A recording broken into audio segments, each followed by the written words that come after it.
This episode of the Pretty Happy Podcast is brought to you by our website, prettyhappy.place. Please visit our website to support the show.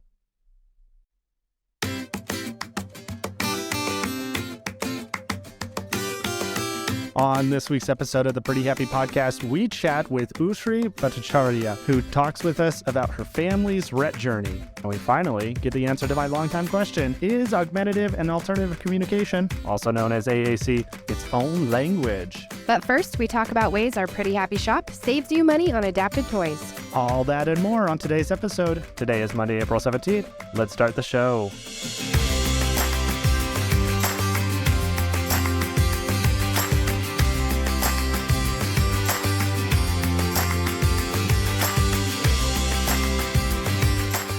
Welcome to the Pretty Happy Podcast. My name is Sam. And I'm Sarah, and we're the parents of Zoe, a child with Rett syndrome.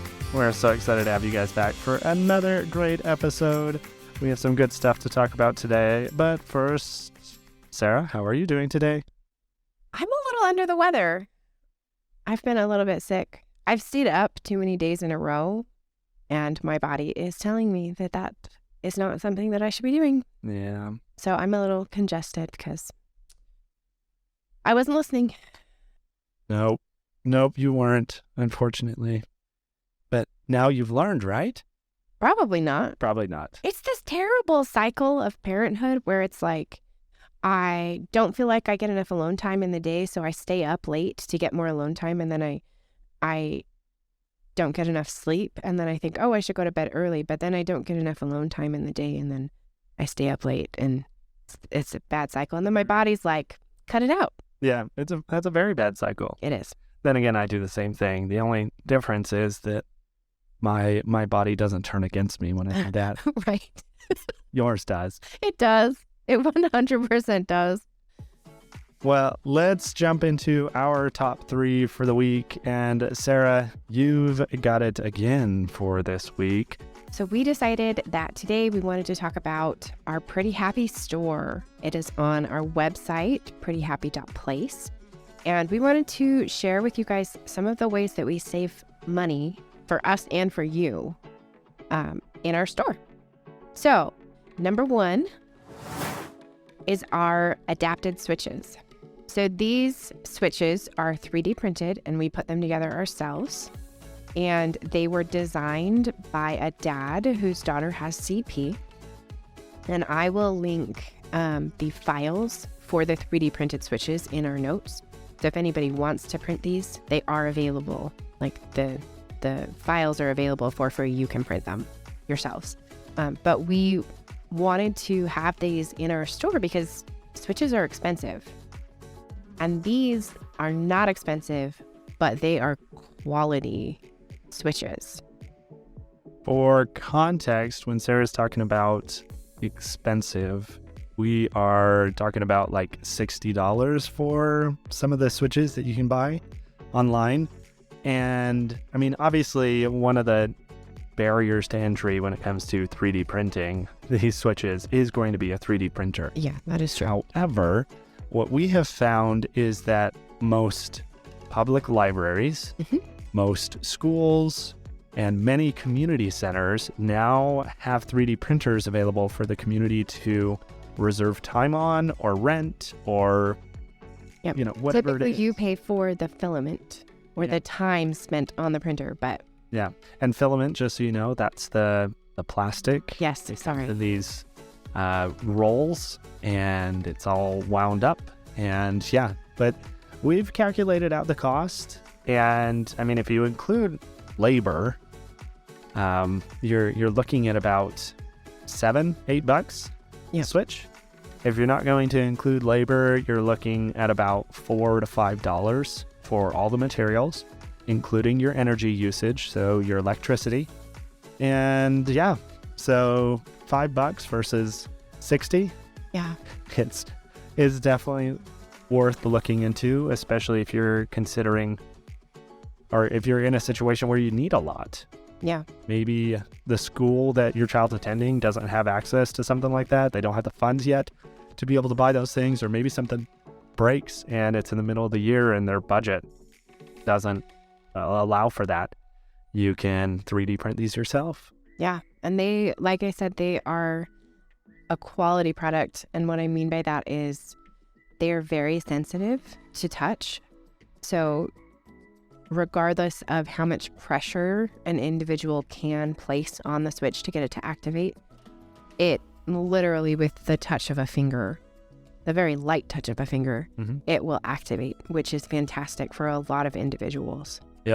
Yep, absolutely. So we have those available in our shop. They are $15 and they come in a variety of colors and they can be used in many circumstances. All that's on the end of them is a 3.5 millimeter headphone jack sort of thing. So way back in the day when we all used to have headphone jacks in our phones, and Bluetooth was thought to be bloatware, you would have to plug in your headphones, right? And that same sort of jack, essentially what's being done is we're using that same material and equipment to be able to connect to various things.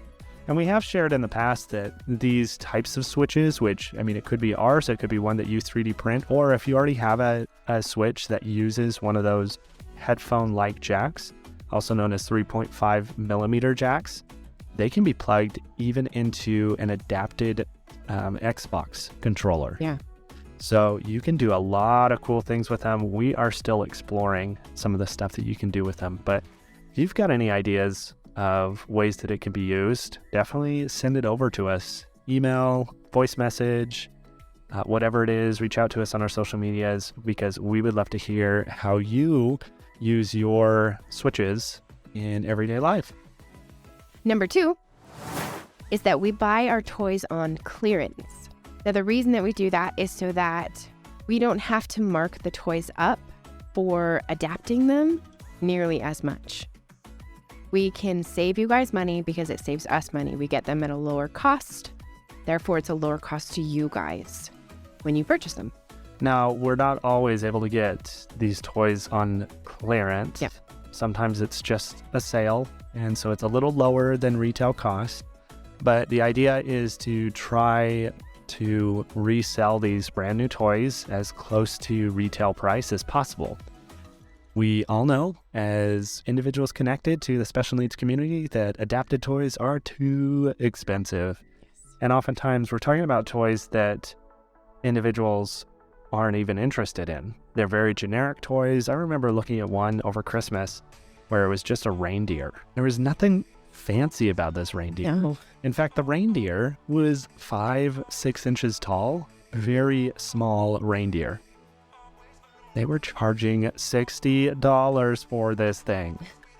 And I even found where you could buy the exact same reindeer toy. Now, granted, you have to buy it at bulk, so you're looking at maybe 500 to 1,000 of these things that you'd be buying in bulk to get this price. But $5. Holy cow.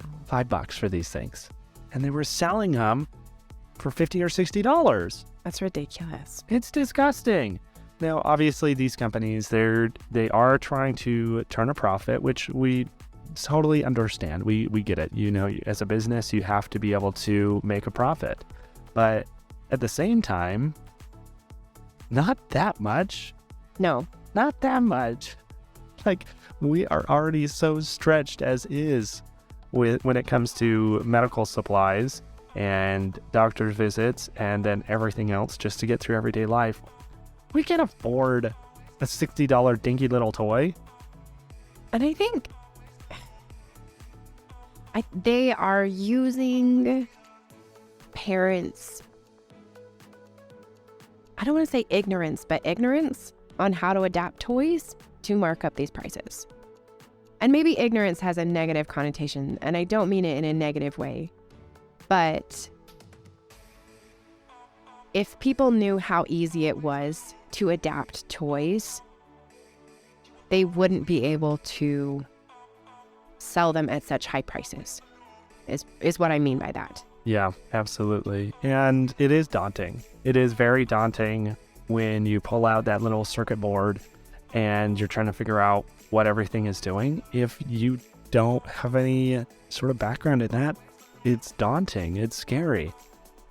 And the great thing is there's now so much in the special needs community, so many people who are trying to help others get access that you can simply Google it, YouTube it, whatever it is, and you can get some more information on it. So our toys are going to be cheaper than pretty much anywhere else. Now, our stock is also going to be a little bit lower. Unfortunately, we will admit that, because you got to remember, this is a little out-of-home operation. And the other thing is we're not trying to compete with big companies is the other thing that you have to remember. We are not trying to make a huge profit margin on these toys. We are trying very, very hard to keep the cost as low as possible so that they are affordable for anybody who is not interested in learning how to adapt to them. And for those who are interested, I try really hard to make sure that I get a video of each toy that I adapt so that we can then turn those into tutorials so that others can learn how to adapt to those toys. So if you don't want to buy them from us, that's great, but we'll still help you be able to adapt them yourself. And number 3, we try really hard to save money on shipping. I know that's always a sticking point. Unfortunately, we are not Amazon and we have to charge shipping. But that being said, we try and keep that cost as low as possible. So you only get charged as much as it is to ship.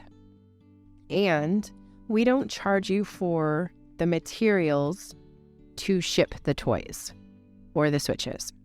Yeah, what we do is, unfortunately, because we are massive consumers of Amazon, we keep as many boxes as we can, and we use those boxes, we recycle them to send stuff out to people. We also keep the packing supplies that come inside. Yep. So whether it's the air pockets. Thank you. Yeah. Yeah. I don't know what they're really called. But any of those internal packing supplies, we try to recycle those as well. Not only is it good for the planet to reuse those, but also it saves you money because we are not having to go out and buy that as well. Yeah. So we've tried our very best to keep this whole operation as cost friendly as possible to you. And if you have any questions about the store, how it works, or maybe you're interested in a particular product and seeing if we can get it on the store, please reach out to us, send us an email, reach out to us on social media, whatever it may be. We'd be happy to talk with you and share with you what we can and can't do. Remember, we're a little homegrown operation. We're not doing this full time, even though sometimes it does feel that way. But it is a labor of love, and we do our best to try and make this community even better and just make it a little more bearable for all of us. Even if the sky is falling down, even if the sky is falling down, the sky is falling down.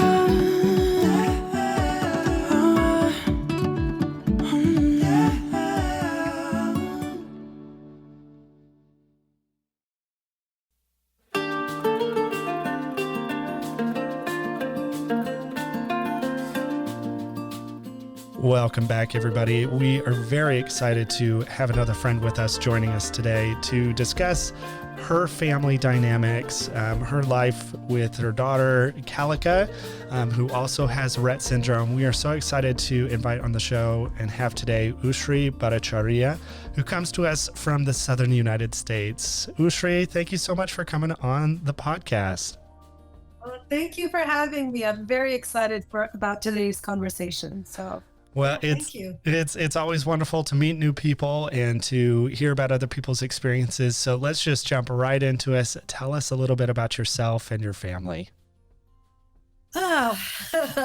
Okay. So I'm taking a deep sigh just because it just seems so hard to wrap up what has been a very multicultural experience of growing up, and then the last few decades has also involved living in multiple countries. And so to back up, I was born and raised in New Delhi, India, and spent most of my first 22 years of my life living in New Delhi, and I grew up speaking Bangla as my first language, Hindi as a second, and English, which would have probably been my third or fourth. And my multilingualism is very integral to my identity, which is why I'm centering that in so early in my introduction.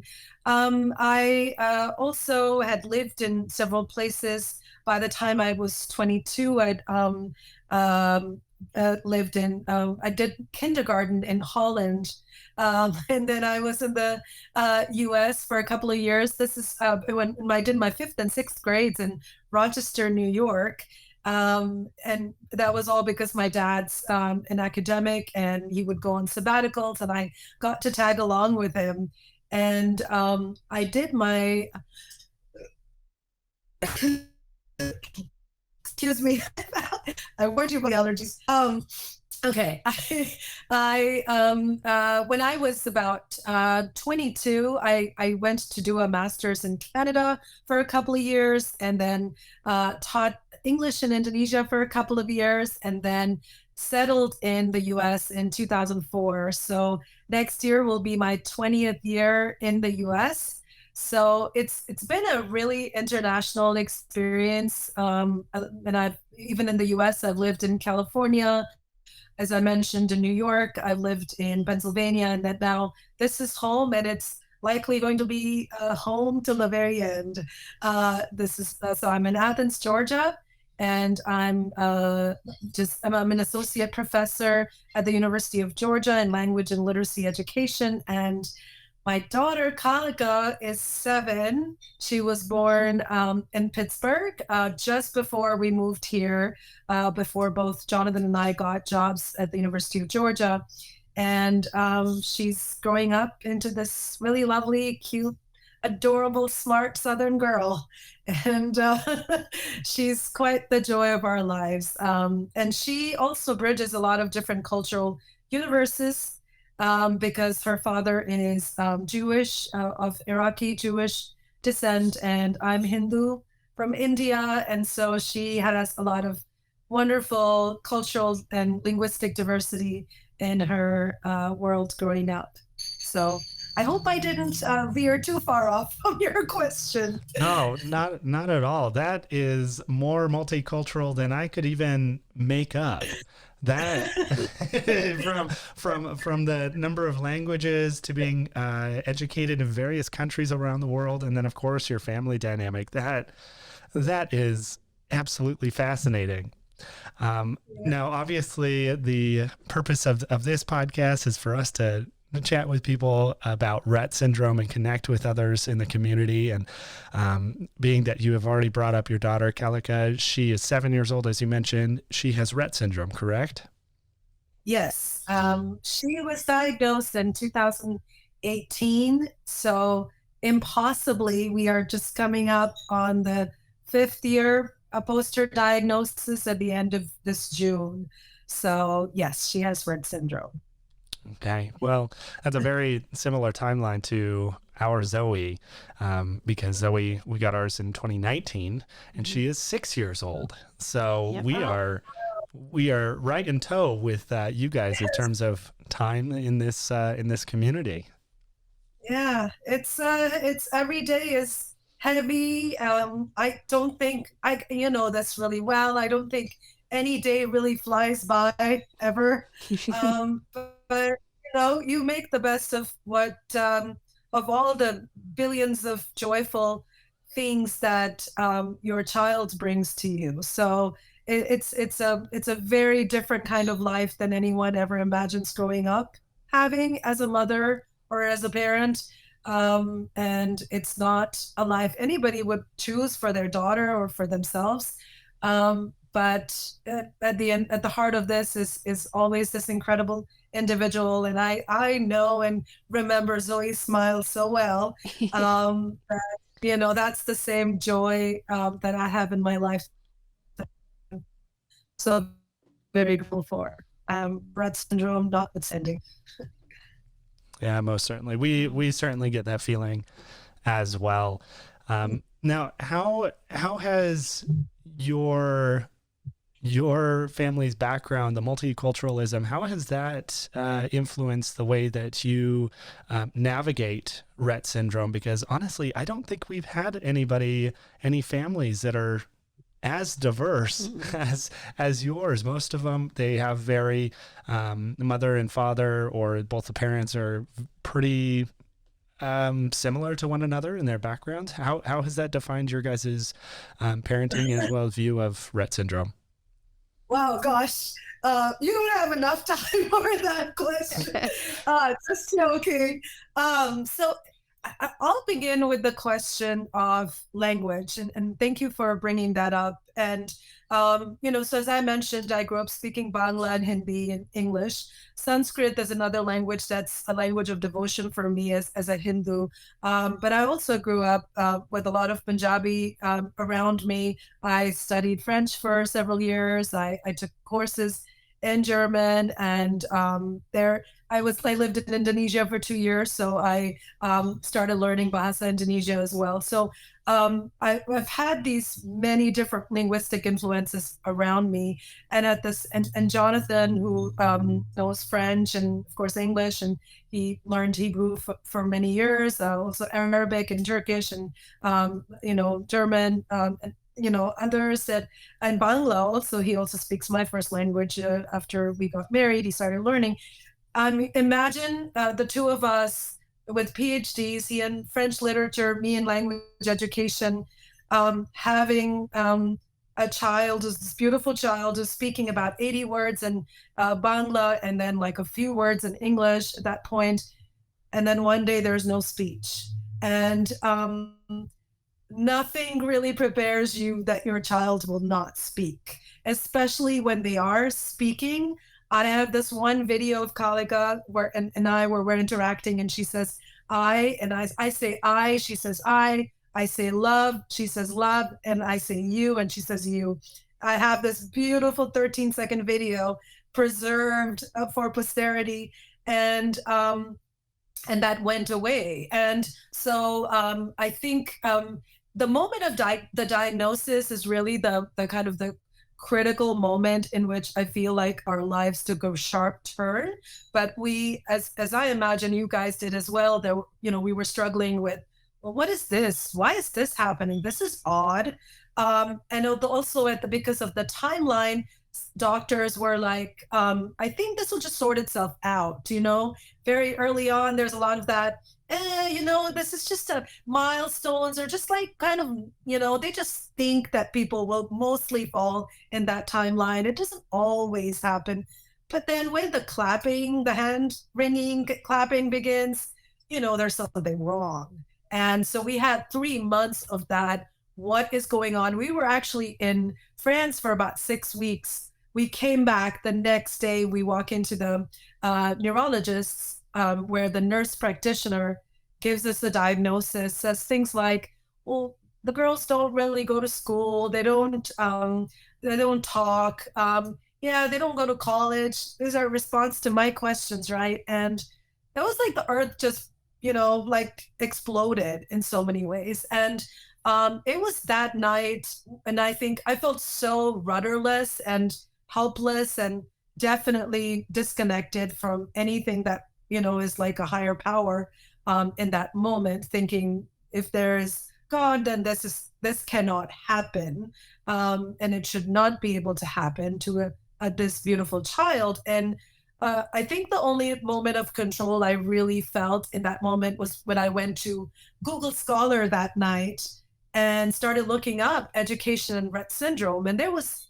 nothing there. There was just such a, there's such little there. Anyway, I know I'm kind of veering off into the kind of like the more questions of, what do you do in terms of, kind of figuring things out. In terms of parenting, I want to say that we only have this one child.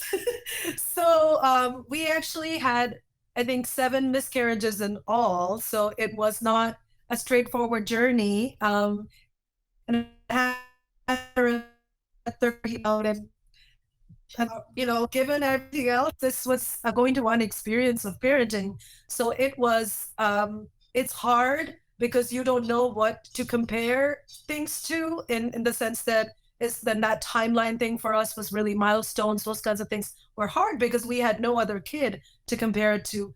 But it's also a little bit isolating when you don't have, like, that kind of life that other children bring, that you all have. I'm so glad you're able to have that in your lives, where there's this extra bit of joy and distraction also from what is sometimes just kind of relentless thing in the back of your heads, what we're dealing with. I don't think we have a style of parenting other than we love you, Kalika, and we're going to come to the ends of the earth for you. And we're just learning and unlearning a lot of different things. Honestly, it's really interesting because it's the kind of parenting where you can never be angry with your child ever. Because, man, it's probably all Rett syndrome. Like, she's doing this and it's probably not coming from her. And imagine you have this entire experience of parenting where you can never be like, don't do that. So it's interesting, because that's not how my parents raised me. I used to be, yelled at and whatnot. So it's interesting to me. And I think Jonathan is super nurturing and loving, and we're just trying to make sure she's as gloriously happy as she can be, and that she always knows that there's two people and more in her corner, loving her and helping her live her best life possible. That's pretty much where we are with parenting. That's beautiful. That's beautiful. I can only imagine the struggle that you and Jonathan went through receiving the diagnosis, and then the nurse practitioner listing off all these things that Kalika would not achieve because of Rett syndrome, which, I mean, we're talking about a lot of academics in your life, a lot of academia. Your father, having traveled the world with him, obviously education is incredibly important and vital in your family. Jonathan, with his background, and of course, you and your own work. And to be told, not only is she not going to progress through college or higher education, or even just receive a basic education, she's not going to be able to understand any of it, but also the language. Jonathan with that PhD in French literature, and you with yours, it is, I can only call it, and forgive me if I'm crossing the line, a cruel irony. It is, that is absolutely amazing that it essentially took away a lot of things that seemed like probably at the time were incredibly important to the two of you. Absolutely. Well, I'll say it was really important to me. I was already Jonathan and I met at Berkeley. Well, I was, I think, in my third year, and he just started there, and we met as a result of both our passions for mental health issues among grad students, and so I'm so glad that Berkeley was this wonderful place where we kind of connected. And I was always like, after she was born, I was like, well, she's going to Berkeley. She's going to Berkeley. She better go to Berkeley. And then Jonathan would always be like, well, she'll kind of go to college if she wants to. I was like, what do you mean? Really, for the first year and a half, I would say not 2 years, because she was diagnosed after 2, but until about 2 years, I was like, this kid is going to Cal, there's like no other option for her in life. And I'm like, I'm one of those moms. And it was shocking. One of the first things I did ask after, is she going to die? To that nurse practitioner is, well, so what will happen with schooling? And she just said, they don't go to school. And my head didn't wrap around that. And actually, when I went to Google Scholar that night, I saw the word ineducable across you can still find the word. If you look at Rett syndrome and ineducable, and you put them in quotes and you look on Google Scholar, you will see the number of articles that actually reference that idea and show that kind of idea prevailed in people's perceptions of what, individuals with Rett syndrome are.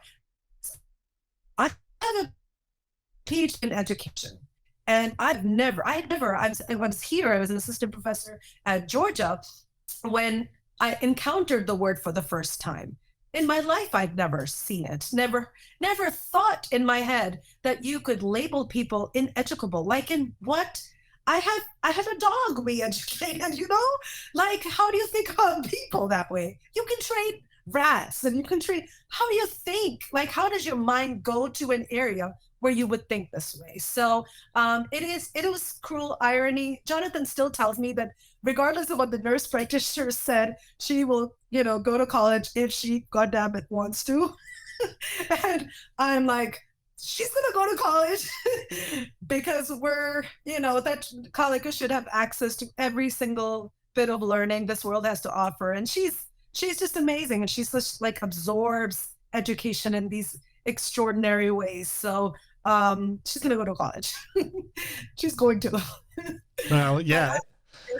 Yeah, she should have that opportunity. Every individual should have that opportunity should they choose to want to grow themselves mentally, physically, emotionally, whatever it may be. They should have that opportunity.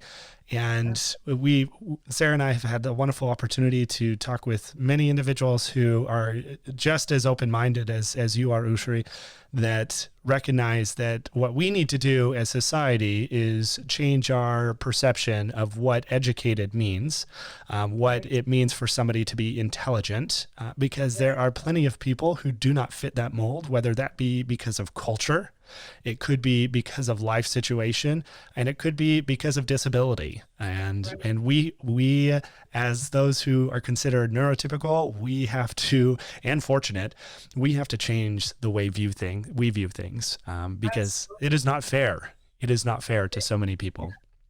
And the stakes are actually extremely high for people like Kalika and Zoe, that they be seen as self-aware and as seen as able to offer information that, for example, medical advocacy is that we are so far behind, I think, in terms of thinking about medical advocacy and Rett syndrome. In all my work, I have yet to see where young girls and just girls and women with Rett syndrome have been asked, well, can you give me medically relevant information in a medical setting using their device, for example. And so I'm definitely working hard to change that with generous help from families that have been willing to participate. And we are part of this work as well. And it's just the fact that they're not seen. Sorry, is this this needs to go, right? Hold on. Yeah, go ahead and grab it. You're fine. Yeah, I'm just gonna put it out and then I'll room. No worries. Jonathan, can you take the phone, the iPad? It's outside the door. Okay, I'll start again. I just wanted to say that in terms of medical advocacy, that has really high stakes because we as caregivers are considered the pivotal, points of information.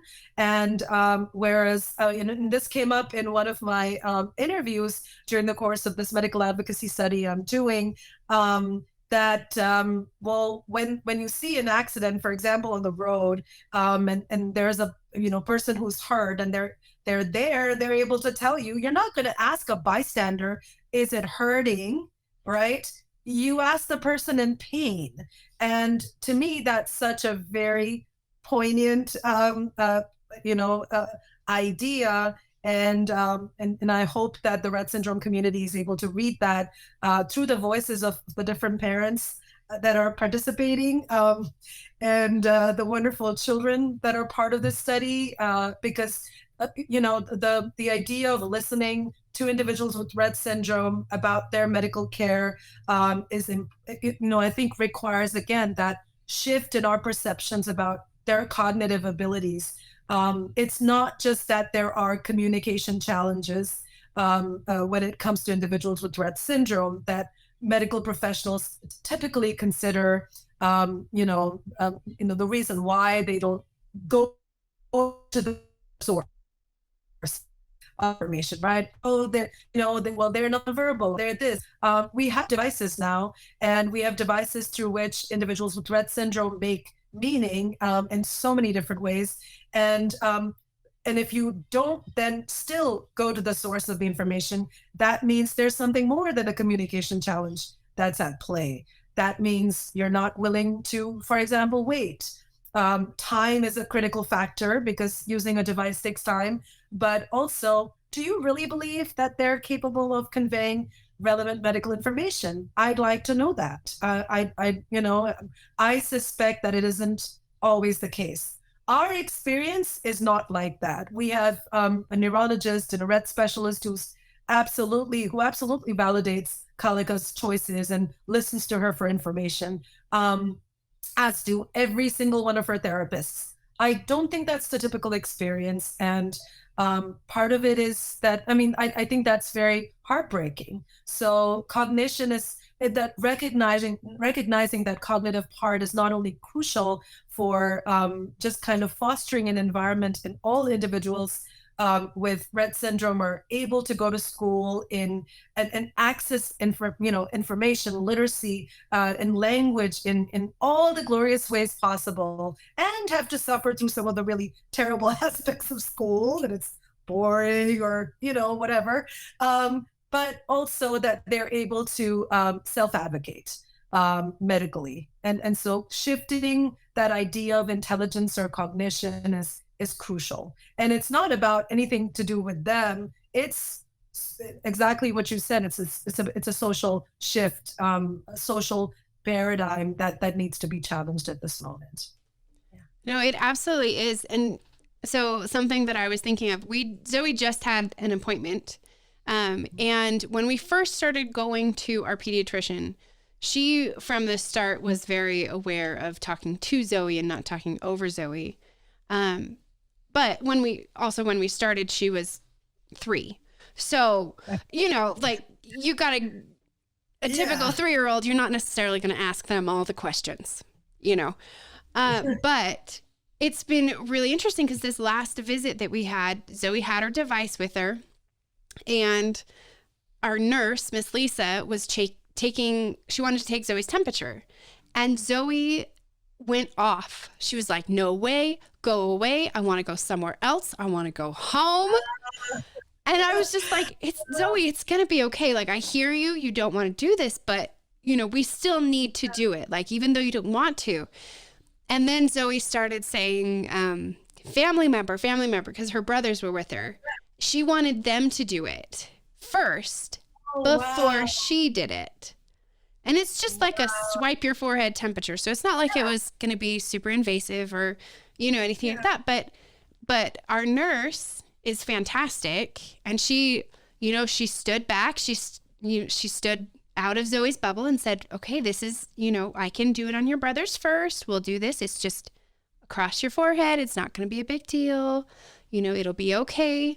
And then she asked Zoe again, can I take your temperature? And they've learned that, Zoe can speak for herself. She knows what she wants. She knows what she doesn't want. And it was just a really great experience because Zoe, I was so proud of her. Because even though she was, saying, no, don't take my temperature, and that was something that needed to happen, it was her advocating. And her nurse was respecting that. And, she was respecting that Zoe is her own person and that she doesn't want this. So her nurse had to try and, talk her into, we need to take your temperature. It's going to be okay. But it's just incredible because we've had that experience, not that experience, but we've had other experiences, that you were talking about where Zoe is old enough to advocate for herself, but the medical professionals in the room aren't talking to her. They're talking to me. And I try very nicely when they do that. I probably should just stand up straight and be like, just ask her.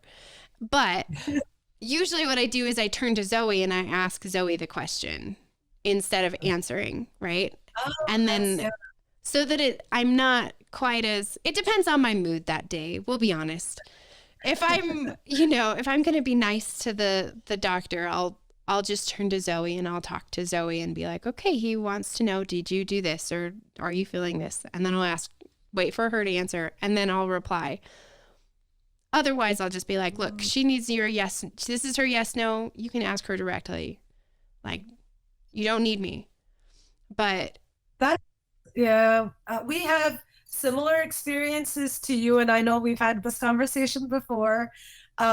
It's really heartbreaking when you have to be the conduit for how somebody else is feeling in their body. And as connected as our bodies are, as entangled as my body is with Kalika, it's so many different points of the day when I'm moving her from place to place, when I'm moving her from the dining table to the bathroom, our bodies are constantly entangled. She used to be fully ambulatory. Now she walks with assistance. So there's an element in which our bodies are just so interconnected, even beyond the kind of connection that comes from being a parent with a child. And then you see how that kind of falls apart, and you understand in that moment, I can't speak for this body. I can speak for what I observe of this body, but I don't want to speak for this body because it's so hard, because I know I might get it wrong. Yeah. And I probably do. And so I think this is why having, working together with families to figure out how to systematize, and this is what we're working on and in our paper right now, is how do we create more systematic knowledge for individuals with Rett syndrome and their families, so we can have more consistent pages, we can have consistent symptoms that are readily accessible from a language standpoint, and also really push the medical community to understand that, I'm sorry, you're building in that extra wait time, you're building in 45 seconds or in a minute in order to get this information. If you want information in 10 seconds about something, and that information is inaccurate, you weigh that with waiting for a minute for a response from the actual patient themselves. Like, would you rather take 10 seconds and be wrong, or take a minute and most likely be right? Yeah. And so and to me, it seems like a very straightforward answer, but don't get me started on the medical system at all. It's got plenty of problems. We've discussed it extensively on the podcast. And of course, you being a parent, and many of our listeners being parents and caregivers, they understand that as well. Well, you briefly mentioned this paper that you're working on disseminating more information and making people more aware of how to more effectively communicate. Where did that kind of begin, and where's that paper at the moment? So we're hoping to get it out at the end of this semester. I'm working with three doctoral students at UGA, and it builds on this paper that we first published. A slightly different team, but many of the same people. Again, I was first author with a team of my students mostly, but also Kalika's neurologist. So I'll go back to that first paper. That paper looked at used anecdotes from and experiences that I'd had looking at Kalika in medical contexts, and then pulling out the different examples of how she had medically advocated for herself using the device, and then saying, look, it's possible. And so what are the implications of that? That paper was published last summer, and it was more I was more interested in the language aspects of it. And I'll give you an example of how that got started. When we went to Emory Eye Clinic and Eye Center, because Kalika had eye surgery when she was 2.5 years old, because she had amblyopia, or however you pronounce that. She had what they called a lazy eye in fancy terms. And I hate both of those terms because one is inappropriate and the other one I can't pronounce. She just woke up on the day after her second birthday with two eyes that had been looking straight. And then the next day they were not. They were just all like, they were completely unfocused. And so they started using the device in order to see whether She was recognizing the shapes. She was doing her eye chart and her letter at like 3 years of age. She was matching the letters. And they saw that what they were finding out through the kind of physical analysis of her eyes was the same, exact same thing that they were finding through the eye chart analysis. This was like so mind-blowing for them because it never dealt with Rett syndrome or anybody who was using an eye tracking device at all in order to talk, tell them what shapes and numbers or letters she was seeing. And so it kind of got its start there. But also one day, like I fell off the couch. She was really badly injured. Her mouth, like her gums were bleeding, and she was, Jonathan rushed her to the hospital. They came back about 4 hours later, and she was sleeping. And Jonathan said they checked her out. The next morning, I said, "Well, did they ask if if any other place hurt? Because I know they looked at her mouth. You didn't tell me whether they looked anywhere else." He's like, "No, they didn't check anything else. They just checked her mouth." And I said, "Well, let's ask her." So we put her and with the tracker, and we kind of took her to her body parts page, and we were like, "Kalika, do you hurt anywhere else?" And she immediately said a word she had never used before. And then she said it twice. She said elbow, elbow. And both of us looked at each other because, like, again, we'd never heard her say elbow. We didn't even know she knew the word elbow. So we lift up her shirt, and there's a good old bruise that none of us had noticed. Big bruise on her elbow. And it was so dramatic and such a very precise thing that we started thinking, whoa, we got to pay attention to this because she's using this to advocate medically. Then she started seizures at the start of the pandemic. And what she has are these head drops that make her dizzy. And she would say she feels weird, she feels dizzy, and she would tell us, and right before they started, she would start saying, "Help, help." But she would also say dizzy, weird, right before they happen. So I haven't seen in the literature what exists where somebody's anticipating a seizure or epileptic activity or a Rett episode.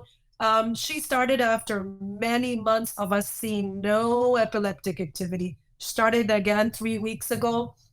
Right now, she keeps going. Right before it, she's going to go and say dizzy, head drops, shaky, all the different terms constantly every single time. Then she'll say help. This is while she knows she's about to have, she's hyperventilating, building, and is about to have a head drop. And the most difficult part of it is she started saying why. She started saying why. And so every time she's having this head drops, not every time, many times, she just starts saying why. And then last night she says, right after it ended, she says, "Makes me angry." And I have no words, I have no words.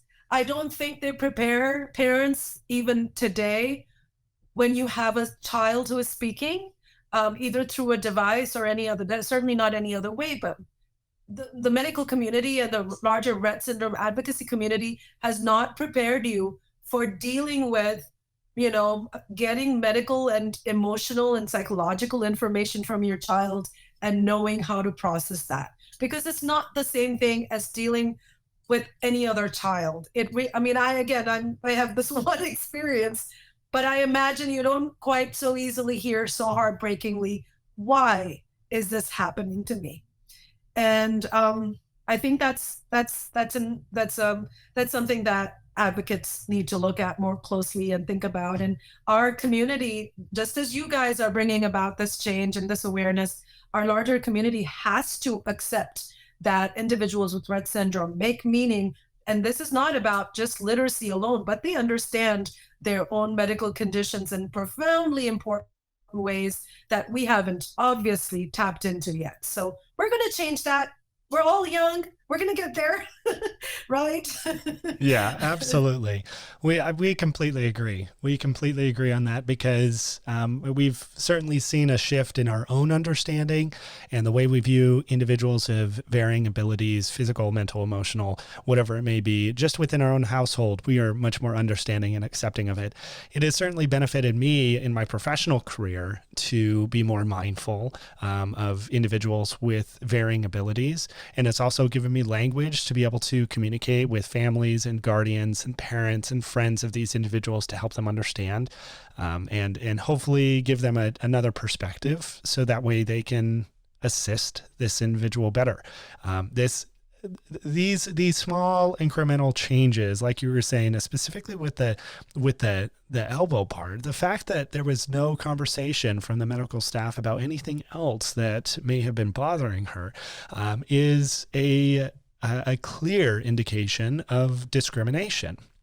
Somebody who is not able to verbally advocate for themselves, they obviously in that situation, there's a little bit of discrimination. It's an unconscious bias, but it is certainly there within our society. And I don't think you can put any blame on those specific staff members, because I'll be honest, there are times where I make that mistake too, because it is ingrained in us as a society that we talk to people in certain ways. And if other people can't talk to us in those certain ways, then we're not going to have the same level of communication with them that we would with others. And it's inappropriate. Yeah. And I want to say that also we tend to fill in the gaps, right? We tend to fill in the gaps because we don't expect the other person to, or the other person can't. And I think that that's what I worry about in my own parenting is, am I attentive to not always trying to fill in that gap when she's not talking, or trying to, if she stops after saying, I want, and I'm like running around trying to figure out how to facilitate, the next steps. Well, what if she just wants to go to her keyboard and spell something? And what if I'm losing something in that moment because I'm jumping ahead and trying to facilitate too much? Again, trying to kind of fill in the gap and anticipate where she's going. I think Rett syndrome teaches you pause, right? You got to slow down. You got to slow down for your daughter. And if you have a son with Rett syndrome, you just have to slow down. And that pause is a painful thing, I think, for humans, because we're not used to slowing down, and we're so used to getting like things very quickly that, having a child in your life who really makes you understand that things take time and that you can't control things. I mean, what a profound lesson in humility and just, I think teach you wisdom in ways that nothing prepares you for in life. So grateful for that. But I think it's very hard for most people to inhabit that space of pause where you're letting, just really letting people who don't operate in the same time frame as you constantly learning that you have to slow down for that interaction, to honor that other person and their voice. So yeah. Well, what you were saying with filling the gaps, I know that I certainly am guilty of that at times because I am impatient, and I know plenty of other people do as well. Like you were saying, we want that immediate gratification. We want the communication to have a flow to it. Right. And with Rett syndrome, the current is very slow. It's going to have these moments where it picks up speed and then it's going to slow down, and you just have to get used to it. You have to recognize this is the way the individual communicates. It's also really powerful though. I mean, and just to jump back to what I was saying about, so the current paper that I'm working on goes beyond just colic, and we involve more families. Sarah, is it okay to say that you're one of the families? Yeah, that's totally fine. Okay. I was trying to dance around that because I wasn't sure, but I want to say I'm so grateful to Sarah. That's how I met Zoe and your boys virtually, because I've been collecting data with five families are part of this study, and we talk to them about what screen, what do your page sets look like? What kind of languages do you have available for your children? And in what ways have your girls, because they're all girls or women, one woman, how do they make sense of these different devices that they're using? How do they make sense of them, and make sense of their bodies to these devices? And it's really remarkable. I can't come out and say that we have a convincing, yes, we have something that's completely worked out, and we're in the sense that you have to say X to get Y from girls and women with Rett syndrome. No, it's not very straightforward. But what we're observing is kind of how emotion and affect and just certain kinds of abstract descriptors become so powerful, how mothers learn and investigate and do their own research when they have such abstract things to go on, and how they arrive at exactly what's going on as close to it as possible, right? And so I think it really reveals how networked, again, how entangled and networked all of us are when we have a child for whom we have to speak sometimes in so many different ways, or whose voice we have to translate for others, right? Because a lot of times it's just that, or get other people to just stand still and long enough to hold, like, just to listen to our girls and our daughters, basically. So I did want to say I feel so honored, and it's such a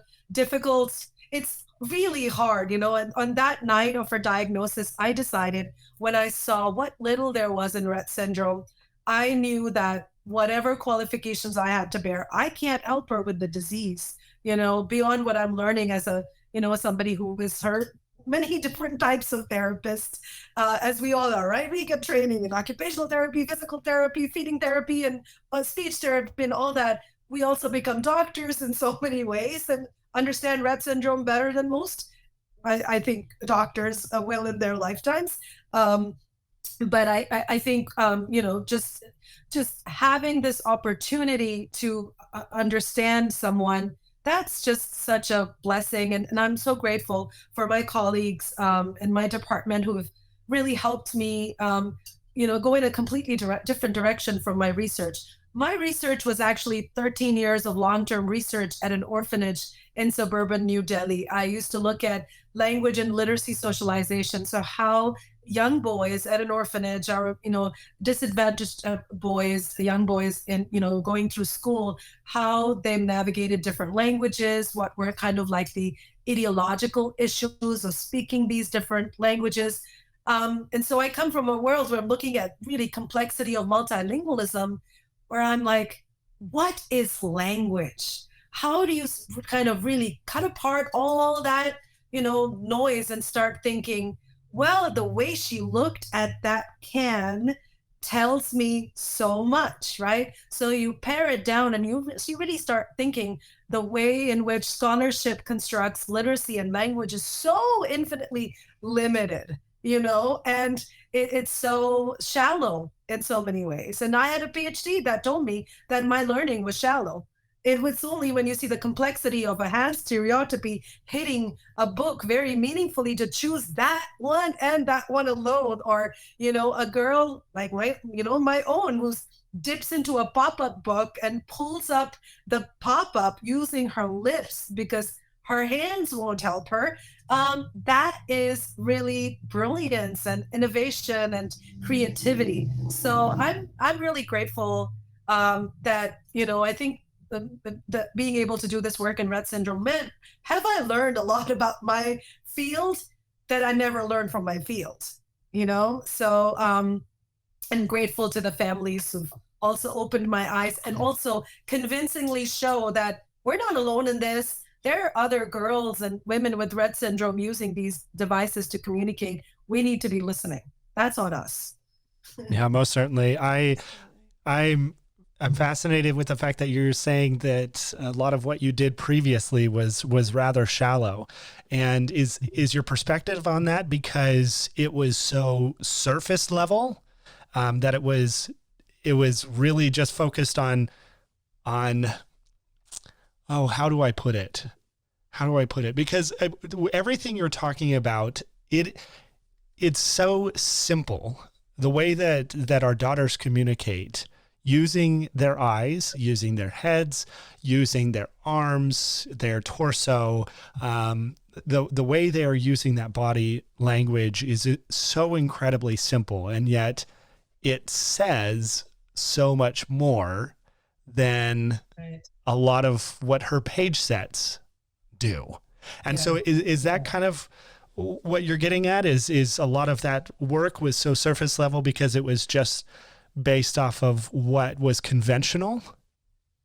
So in my, so the kind of the work that I did building up to my Rett syndrome, or like what I've done post diagnosis, I guess, and I haven't thought so deeply about this, but I guess I'll tell you why I think that's one is complex and one is not.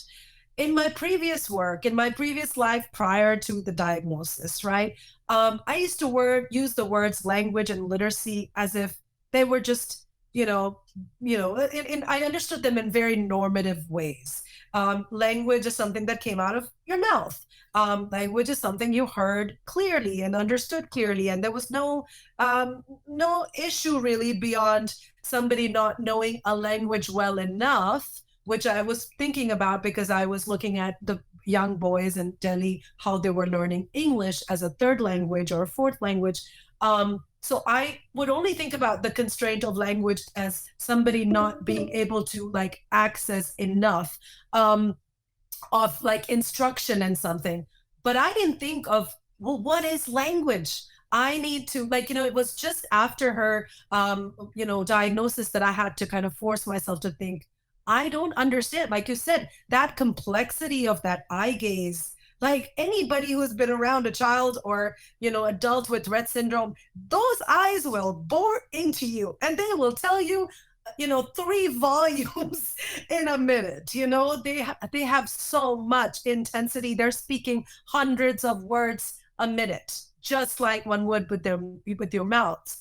And so my shift has been that I've now come down, instead of thinking about like larger grand terms and thinking about everything in like very abstract ways, I really have to get into the concreteness of what does language mean? What does literacy mean? Really, those, some of the simplest questions are the hardest ones, right? The hardest ones are those that are the simple. Yeah. What is language? What is speech? So that's where I think that's where I see my journey as having progressed from, really going towards the simpler questions. Yeah. Rett likes that. No, that makes sense. So getting back to what the foundations are of language, what is the foundation of how people communicate to one another versus, the very high level decorative things about what language can do for us, which all are very important. But yes, you put it perfectly. That's exactly what I was kind of thinking of how it had changed your perspective, because while Sarah and I do not focus on literacy and language in our professional careers, it is something that we have noticed as well, that we are able to pick up on the smallest of cues from not just Zoe, but our 2 sons as well. And I think it would be fair to say with each other too, that we are more aware of what one another are saying. I think so. Absolutely. I agree. And I think it's made us even more so with having Zoe in our home.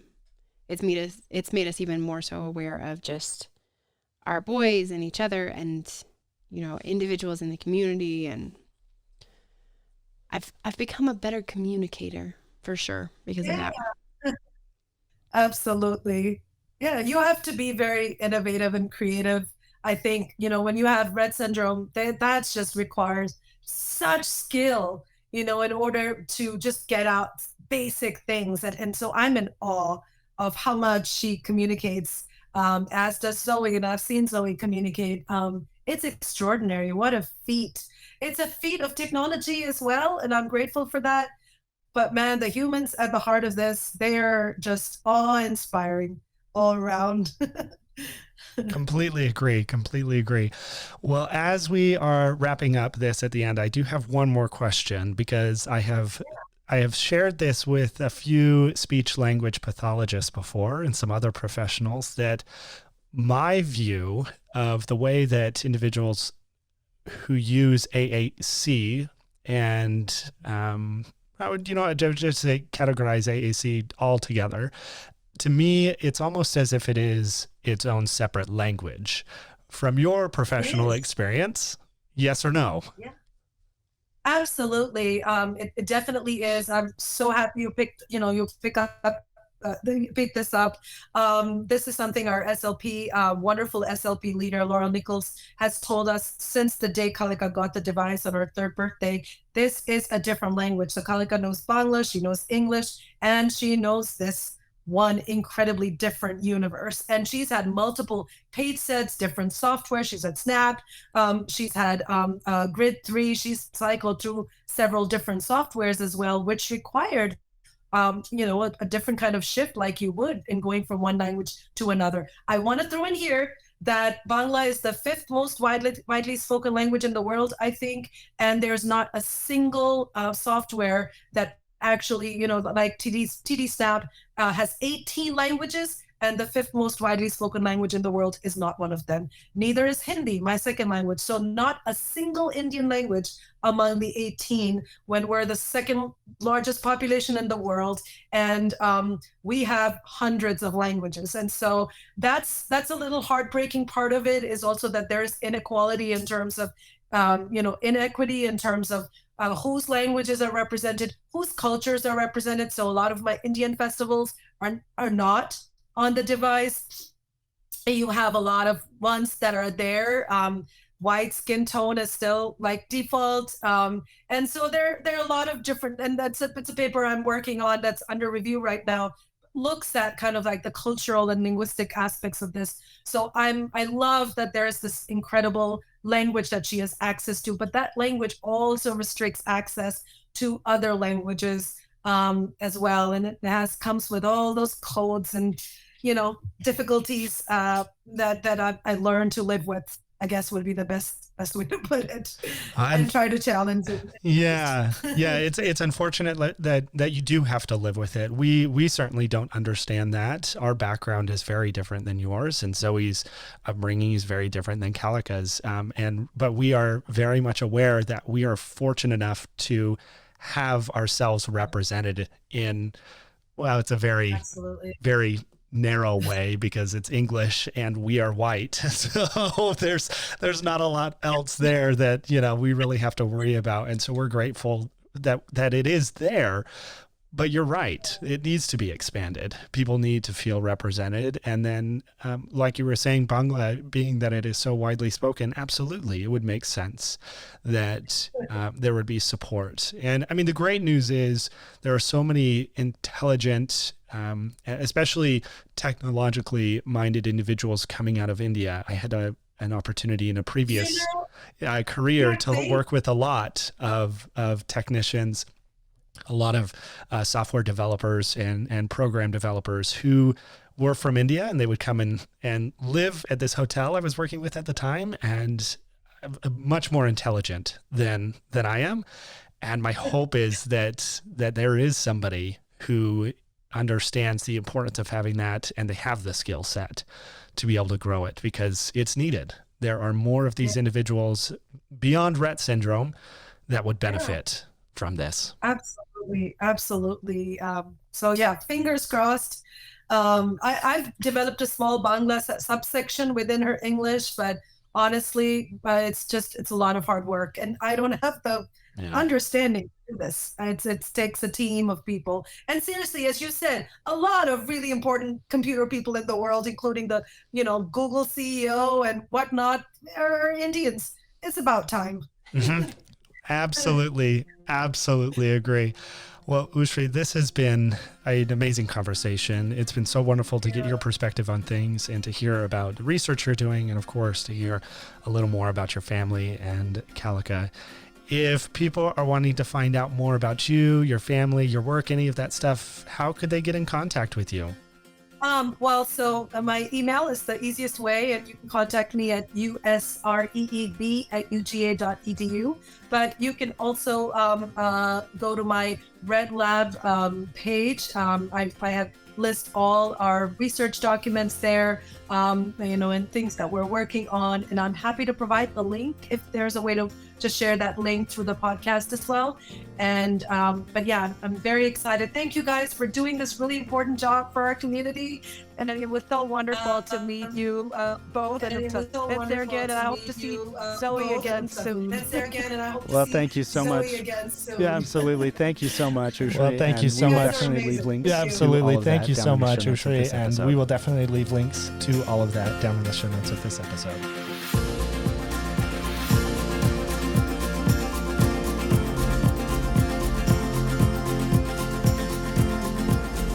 Thank you once again to Usree for coming on the show and talking with us about many things. Yes. Many things. Obviously, the most important was finding out that AAC is its own language. I don't know that was the most important thing that we talked about, but it is important. Yeah, I mean, I think I need to go back and listen through the episodes and try to figure out when the first time I began asking that question was. You have been asking it for a while. Yes, because it's really bothered me that hasn't been something to the forefront. Like, that's amazing. It is amazing. It's really cool that, technically Zoe is bilingual. Yeah, she is. Yeah, it's amazing. Hey, that means, I was going to say that means we're bilingual too, but I guess we're bilingual. No, we're trilingual. Oh, we're trilingual. Yeah, I speak English, Spanish, and AAC, specifically Zoe AAC. And I speak, I don't know if you can really call my Russian bilingual anymore. Yes. I speak English, kind of Russian, and AAC. Yep. That's cool. Yep, exactly. I never thought I would say those words in my life. I am trilingual. Me neither. Well, Sarah, it is now time for Can't Leave It. Can't leave it. What is your Can't Leave It? My Can't Leave It is that, like a week or two ago, I had the morning with Peter, our youngest. He is 2, almost 3. And we went to the library, and they had just redone the main county library here. And we went to it, and we went to the kids center, or the kids section. Mm-hmm. I don't know what you call it exactly. Yeah. But they have all of these really cool toys and puzzles and games, and they have like sensory stuff with all the books and everything. And it was just really, really cool. Mm-hmm. Peter had a great time. I actually talked with adults while I was there, which was like crazy. Because the only adult I ever talked to is Sam and Zoe's therapist. That's it. But they were strangers. I talked to complete adult strangers. Stranger danger. Seriously, it was terrifying. I was terrified. But it's fine. I did it. Now, I didn't mention that I had very differing views from them. And, we were talking about potty training.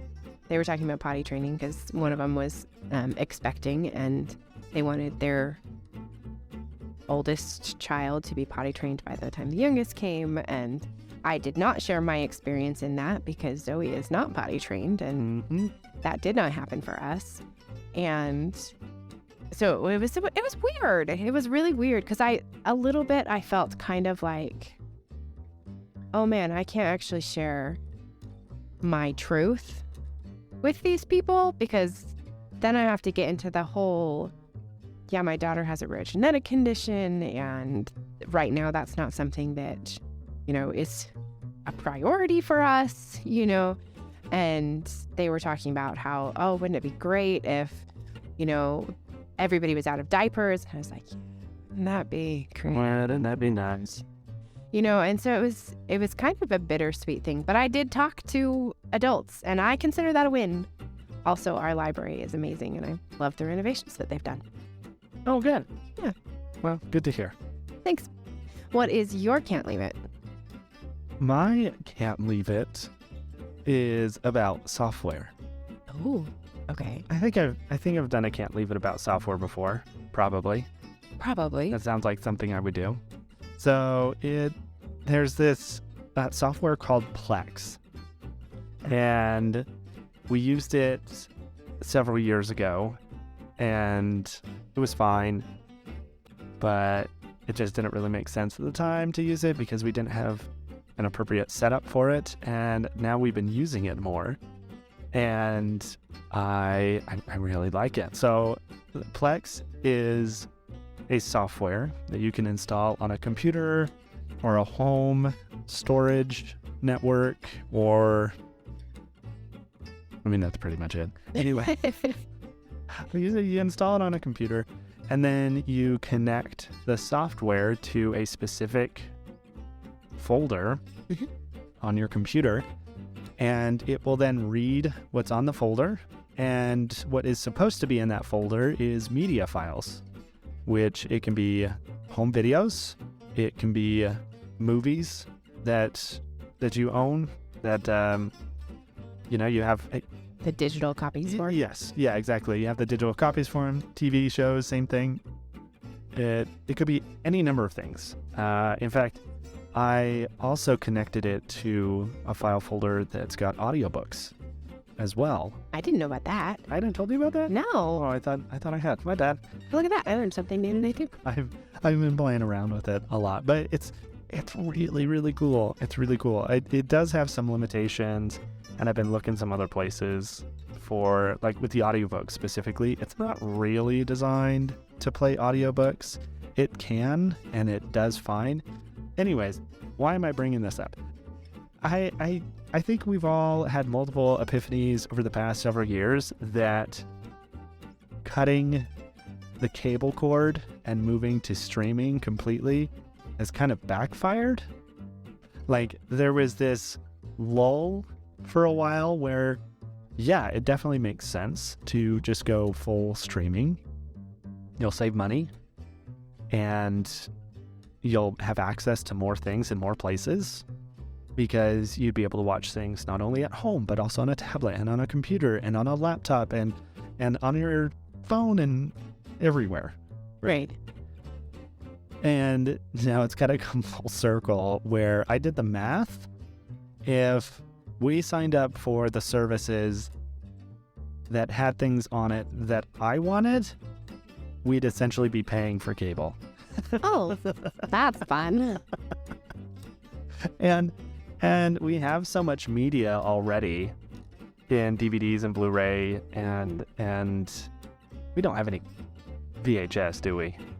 No, we don't have any of that. But like, we just have so much media of ours already, but it's like physical.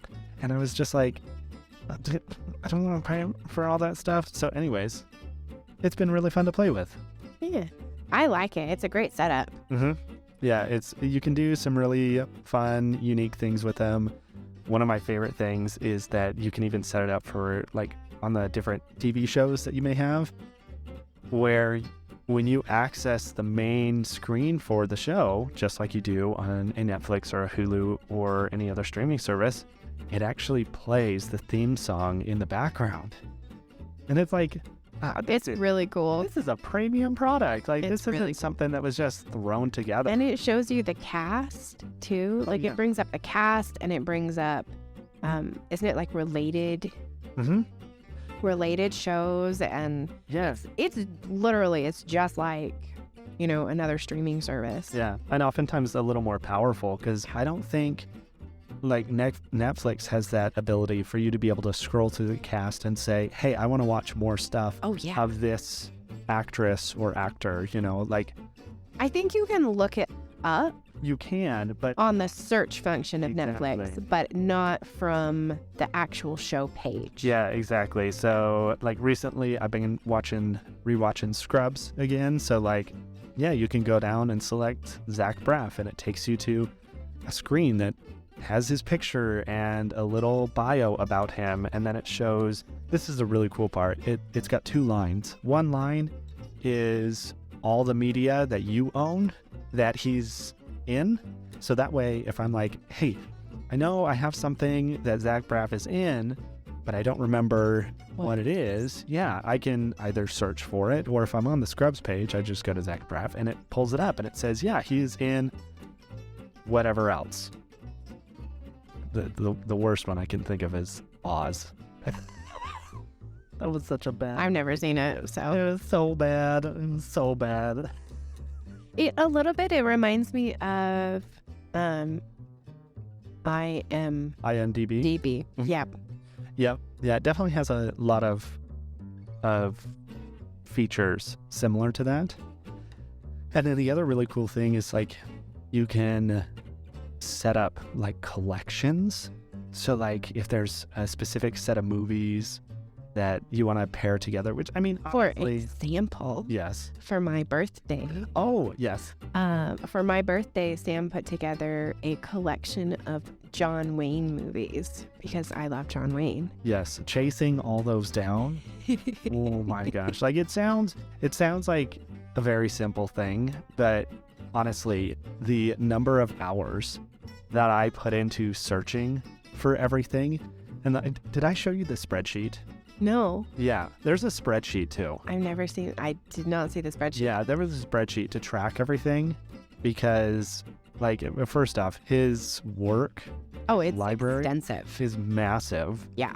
and there's a couple of his works that go by different names. Mm. There's 2 of them that I can think of right off the top of my head that they go by different names depending on where you're looking at it. And I don't know if it was because like they did a re-release later on, and when they did the re-release, they did it under a different name. I don't know, but it was a whole pain. But yeah, it's really cool because I put it all together in this collection. And so Sarah can go through and look at the whole collection of his stuff, and it's got all sorts of cool things. It's really cool. Yeah, I also did a collection of movies that are specifically related around like World War II and like the Holocaust. Those types of stories I always find very fascinating and interesting, and so I put together a little collection on that. Also did one on like musicals, like a whole bunch of things. So anyways, it's a lot of fun. You should go check it out. It is free, but if you want to get some added functionality, you do have to pay for it. This isn't sponsored. This isn't me saying go pay for it. I'm just saying that I like it and I'm enjoying it. Thanks for joining us on this episode. Be sure to click follow on the show wherever you get your podcasts so that you are notified when we publish episodes. And please leave us a rating on iTunes. Leave us a message or a question on Spotify, and you could become part of the show. Follow us on Facebook and Instagram at Pretty Happy Pod, where we share episode clips, news and updates, and photos of our adorable daughter. If you would like to be interviewed on our show, reach out to us on our website, prettyhappy.place, or send us an email at prettyhappypod@gmail.com. For more information about Rett syndrome, visit our website,